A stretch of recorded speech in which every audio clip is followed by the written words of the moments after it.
28e édition des Journées du patrimoine réserve encore des surprises. Située dans la cour du musée d'art moderne, à Troyes, la chapelle de l'évêque n'avait pas ouvert ses portes au public depuis 10 ans. Donc c'est un bâtiment du XVIIe siècle sur une assise plus ancienne. Et l'évêque avait donc, qui habitait dans le palais épiscopal, qui est attenant, avait sa chapelle privative. Il s'y rendait pour ses célébrations privées. Et cet espace, surtout, c'est ce que l'on voit aujourd'hui, a été décoré au XIXe siècle, en 1853, avec des scènes notamment de la vie de Saint-Bernard de Clairvaux. Concile de Troyes et la pose de la première pierre de l'abbaye de Clairvaux. Aujourd'hui, ce lieu sert de stockage aux tableaux.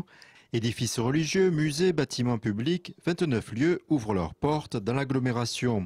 Pour la première fois, ces informations sont rassemblées dans un seul guide, un plus pour les plus petites communes. Ça facilite et surtout ça lui donne beaucoup plus d'ampleur parce que nous communiquons avec nos simples outils dans la commune et là nous avons une communication globale. Ce guide est disponible dans les lieux touristiques et culturels de l'agglomération, un guide qui répond à l'engouement toujours croissant du public pour le patrimoine. Les résultats de l'été sont quand même très parlants, ça veut dire qu'on a une augmentation à peu près de 20 à 30% de la visite des édifices religieux, de toutes les églises de Troyennes.